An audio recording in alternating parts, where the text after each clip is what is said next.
Welcome to World Business. I'm Guy Shone. Now, the World Bank released their latest World Development Report, or WDR, this week. The launch of the report, called the Middle Income Trap, took place here in Baku with the World Bank's chief economist for Europe and Central Asia, Dr. Ivalo Izvorsky, flying in from Washington to lead the event. Now, the WDR is an annual report published since 1978 by the World Bank.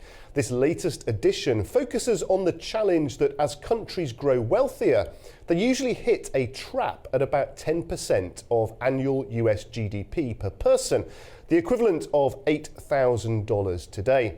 Since the 1990s, only 34 middle-income economies have succeeded in transitioning to become high-income countries. The rest have been stuck in this middle-income trap. So how do countries shift from middle to high-income status? I went to meet Dr. Izvorsky earlier to find out more. Dr. Izvorsky, thank you so much for joining us on A News. I'd like to start with this region. I want to try and understand your sense of the economic health of the South Caucasus and Central Asian region. So thank you very much for having me. This part of the world has had the challenge of how to emerge from a planned economy. It's been 35 years of transition, and a lot of it has been successful. Many countries, including Azerbaijan, have integrated with the global economy on the basis of commodities, oil, natural gas, and they've been phenomenally successful exporting and exploiting these resources. Some of the other countries, especially in Central Asia, have lower levels of income.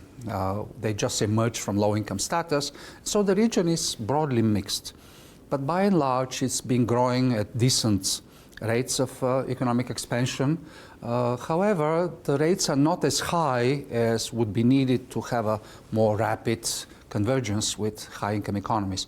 And so they're doing well, but they're not doing as well as their expectations and the ambitions of their populations. And some of our viewers may not be so familiar with the work of the World Bank. Could you just give us some context, outline the key goals and objectives and how the bank works with governments around the world? The World Bank's ambition motto is a world free of poverty on a livable planet. How do we contribute to the countries to reduce the levels of poverty, improve the levels of prosperity, while making sure the world around them does not burn, right? So ensuring that the air is breathable, water is cleaner. And so we do that by essentially working with governments through projects. We finance important infrastructure, railways, railroads, energy projects, but we also work with countries on implementing economic reforms. We support them when they implement economic reforms. This is part of the World Bank Group. There's another part called International Finance Corporations, which makes direct investment into such projects, and as a result works with the private sector rather than with governments. And one of the key reports that you produce, the WDR, the World Development Report, is a report that this year you're launching here in Baku. Could you tell us a bit about the role of the report and some of the key findings in this latest version? So these World Development Reports are produced by the chief economists of the World Bank once a year for now more than 40 years. And they try to systematize knowledge on a particular topic, and so they usually give an interesting perspective, relevant perspective. This year's topic is the middle income trap, and the premise there is that while it's not an economic law, typically countries that grow from low income, we call them, to middle income and then to high income, they find it much more difficult to grow when they reach that threshold between middle to high income. Because growth is slowing, and it's slowing because economies have to be much more sophisticated in terms of their institutions, in terms of their economic structures. And that becomes more difficult the richer you become. And so that report focuses on examining what exactly is happening and what countries could be doing to make that transition a bit less painlessly. And I guess at that point, when the growth starts to slow, there are many potential solutions to accelerate that growth again. And perhaps is one of them investment and building up the infrastructure at that point? So this transition from low income, which is countries with income per capita of about less than $1,000, to the threshold to high income, which is about $14,000 according to the latest classification. So this transition typically involves two phases. One of them is initially countries focus on investment, or their firms focused on investment. And slowly, they realize that there's so much knowledge and expertise in the broader world outside them that they start to bring that investment into the country. They start trading more, they invite foreign direct investors, they have student exchanges and all of that. And we call that process of importing knowledge from abroad and expertise and technology and capital and spreading it domestically. We call this infusion. So they have to make the transition from investment only to investment plus that infusion. And then the next stage is when these firms bring foreign capital, they start making little changes to the production process, to the product itself. They make innovations, no? So this infusion, investment plus infusion, then it's expanded, augmented by innovation. And so that when innovation becomes a much larger part of their broader activity, that's when it's easier for them to become high-income economies. And can I talk a bit about Europe? Because one of the themes at Davos was the sense in which there was a competitiveness problem in Europe, and there were many aspects of that were highlighted. One of them was the stifling effect at times of bureaucracy and a lack of agility that was caused by that. How does Europe find its way out of this conundrum?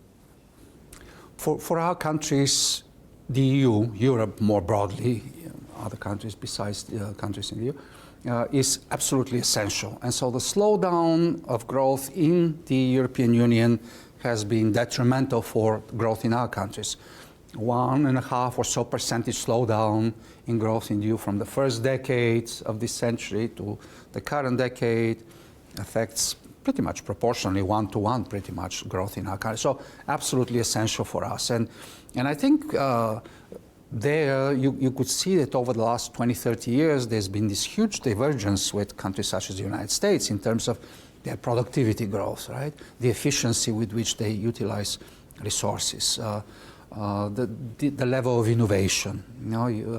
So I think for all of that, it's important, and the EU institutions are focusing on the single market, strengthening the single market. So especially for services, there's no single market for many of the services, banking, for finance, right? So they're focusing rightly on these issues.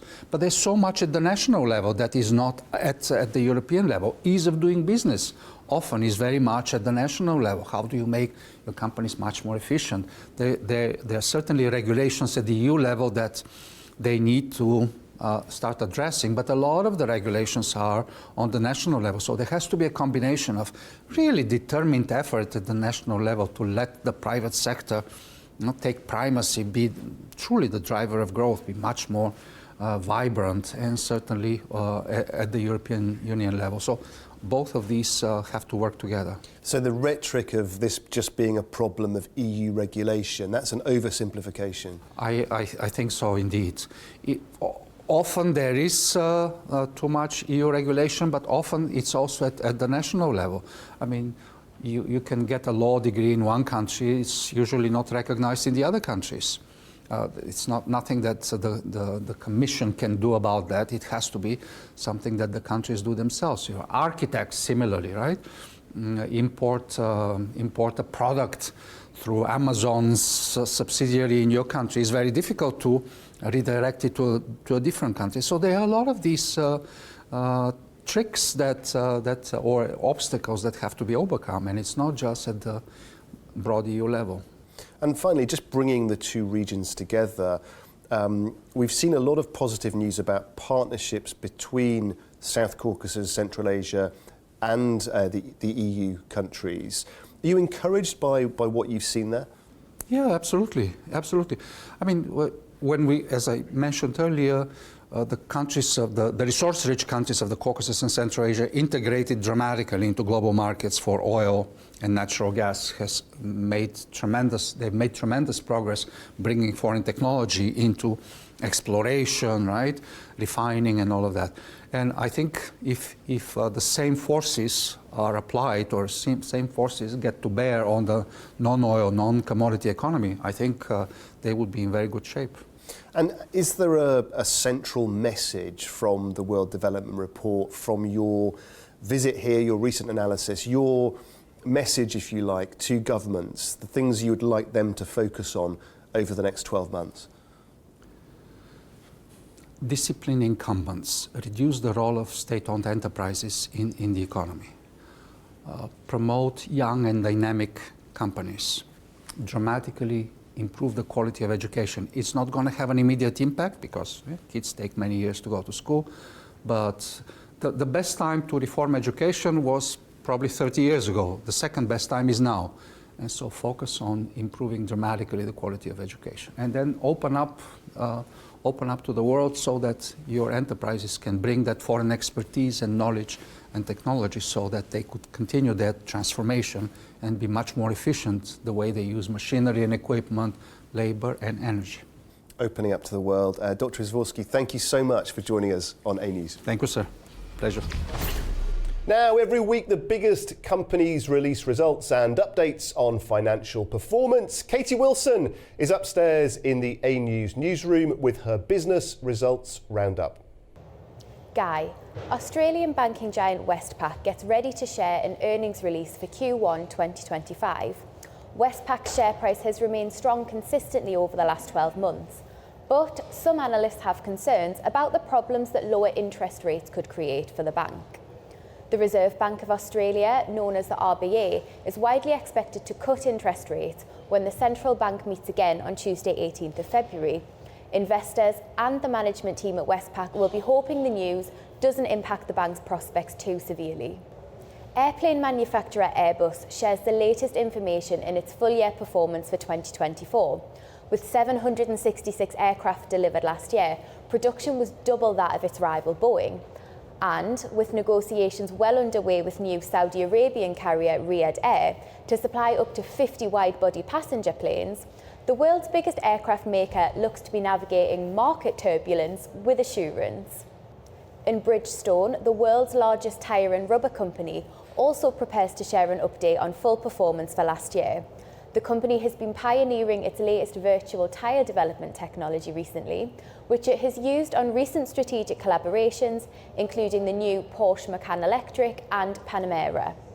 Bridgestone says the new tyre technology creates a reduction of up to 60% in raw material and CO2 emissions, driving enhanced sustainability across the sector.